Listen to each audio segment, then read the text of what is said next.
গেল বছরের অক্টোবরে দেবমাল্য চক্রবর্তীর সঙ্গে সম্পর্কের কথা প্রকাশ্যে আনেন ওপার বাংলার জনপ্রিয় ধারাবাহিক বোঝে না সে বোঝে নাতে পাখি চরিত্রে অভিনয় করে আলোচনায় আসা মধুমিতা সরকার।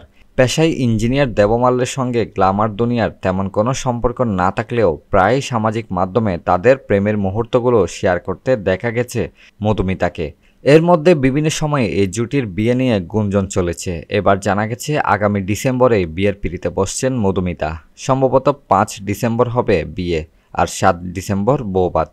যদিও অভিনেত্রীর তরফ থেকে এ বিষয়ে আনুষ্ঠানিক কোনো মন্তব্য আসেনি। এর আগে গত বছরের সপ্তমীতে প্রথম প্রেমিকের সঙ্গে ছবি শেয়ার করে মধুমিতা লিখেছিলেন নতুন শুরু।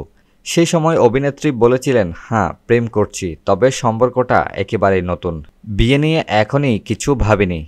শ্রীমান ভার্সেস শ্রীমতী ছবির পর থেকে ব্যক্তিগত জীবনকেই বেশি গুরুত্ব দিচ্ছেন মধুমিতা। এবার কি তবে গুঞ্জন সত্যি হতে চলেছে? উত্তর দেবে ডিসেম্বর মাসেই।